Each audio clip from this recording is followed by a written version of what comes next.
Pasca digusur pada Rabu kemarin, 12 rumah di perumahan Puri Asri Sejahtera telah dibongkar. Sejumlah petugas terlihat tengah membersihkan kusen kayu dan besi bekas rumah yang telah dikosongkan. Hingga Jumat sore, pemirsa, tidak ada warga korban penggusuran rumah di kawasan perumahan Puri Asri Sejahtera. Menurut warga setempat, korban penggusuran kini telah menempati kontrakan yang disediakan oleh Pengadilan Negeri Bekasi selama 3 bulan ke depan sebagai kompensasi atas penggusuran rumah mereka. Selain pemilik 12 rumah korban penggusuran, puluhan rumah di wilayah sekitar juga akan mengalami nasib yang sama. Diketahui penggusuran 12 rumah di perumahan Puri Asri Sejahtera ini dilakukan pada Rabu kemarin. Puluhan warga terlibat aksi dorong dengan petugas lantaran pemirsa mereka menolak rumah yang ditempati selama puluhan tahun tiba-tiba dieksekusi petugas.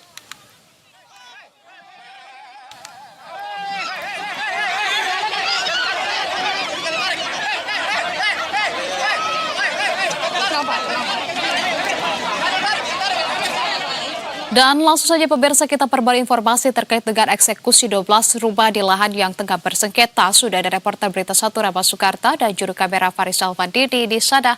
Kita sapa Raba. Raba, selamat sore.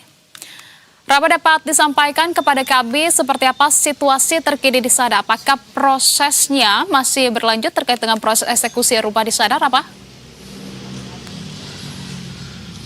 Ya, selamat sore Anissa dan pemirsa. 2 hari setelah proses penggusuran para warga di perumahan Puri Asri Sejahtera Bekasi ini sudah dilakukan. Pada saat ini kawasan Puri Asri Sejahtera ini cenderung sepi lantaran warganya memang sudah tinggal di tempat lain, dan pada saat ini dari 12 rumah yang terkena eksekusi gusuran ini semuanya sudah kosong, barang-barang sudah dipindahkan, dan bahkan beberapa petugas tadi terlihat sudah mengosongkan kusen kayu dan juga besi-besi yang tertinggal pada rumah untuk kemudian dibawa ke tempat lain.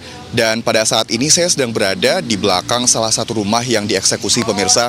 Ini bisa dilihat di belakang saya, rumahnya juga sudah kosong, barang-barangnya sudah tidak bersisa, dan pemilik rumah ini, Pak Denny, juga tengah membersihkan rumahnya. Dan kita lihat di sini ada poster kecil yang bertuliskan tanah milik PT Taman Puri Indah, yang merupakan ini salah satu pihak yang berkaitan juga dengan proses penggusuran ini. Kita ketahui bahwa PT Puri Asri Sejahtera atau PT PAS ini ternyata gagal untuk bayar kredit ke PT Taspen yang merupakan kreditur untuk tanahnya, dan kemudian tanah PT PAS ini dilelang kepada PT Taman Puri Indah atau PT TPI yang kini berurusan dengan warga, dan ini memang proses peradilannya cukup rumit. Anissa dan pemirsa, ini sudah berlangsung sejak puluhan tahun yang lalu. Para warga sudah tinggal di sini sejak tahun 1980-an, dan kemudian pada tahun 1990-an akhirnya tanah milik PT PAS ini dilelang melalui ke PT TPI seperti itu, dan proses untuk eksekusi warga ini juga bisa dibilang mendadak. Dan saat ini saya akan bertanya kepada salah satu warga, salah satu pemilik rumah, yakni adalah Pak Denny. Pak Denny, selamat sore Pak.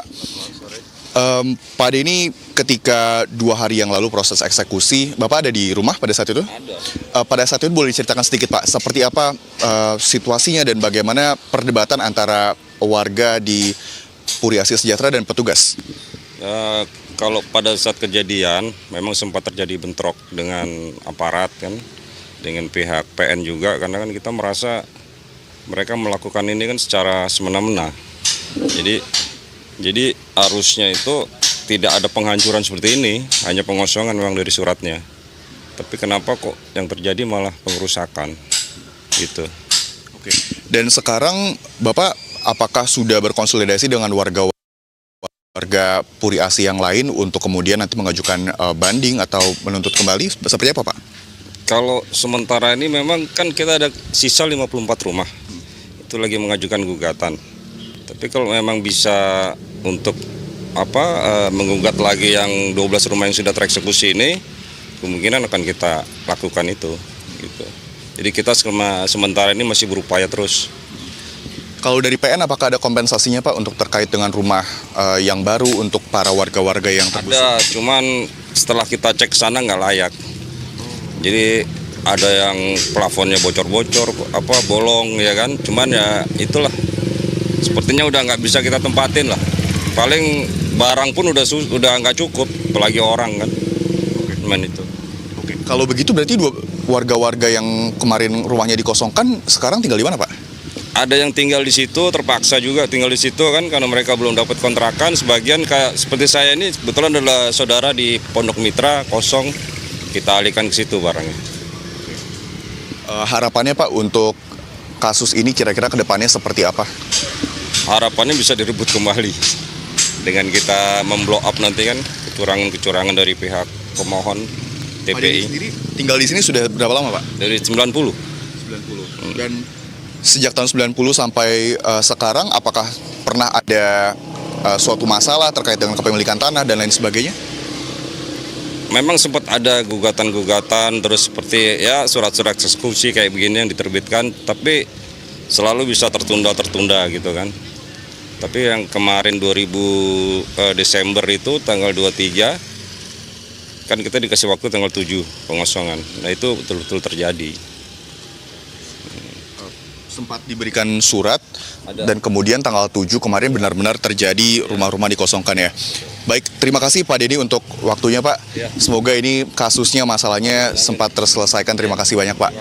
Ya, Anissa dan pemirsa, itu dia penuturan salah satu warga Pak Denny yang pada saat ini bisa dilihat di belakang saya ini sedang membersihkan juga rumahnya, masih banyak barang-barangnya yang baru saja akan dibawa ke rumah saudaranya yang kosong yang akan menjadi tempat tinggal baru dari Pak Denny untuk sementara. Dan seperti yang tadi Pak Denny sampaikan bahwa ada surat yang dilayangkan pada sekitar bulan Desember tahun lalu untuk mengosongkan hunian dan kemudian tanggal 7 Desember kemarin ini benar-benar kemudian dieksekusi oleh PN Bekasi terkait dengan pengosongan 12 rumah. Dan saat ini menurut tadi juga saya sudah mengobrol dengan para warga di sekitar Puri Asri Sejahtera ini merasa khawatir dan juga takut bahwa nantinya bisa jadi rumah-rumah mereka juga akan mengalami hal yang sama seperti rumah-rumah ke-12 rumah yang kemarin dikosongkan pada hari Rabu kemarin. Demikian, kembali ke studio, Anissa. Baik, Raba Soekarta dan juru kamera Farisa Elvandini, terima kasih banyak atas informasi dan juga wawancara yang sudah dilaporkan. Terima kasih banyak, selamat kembali bertugas, Raba.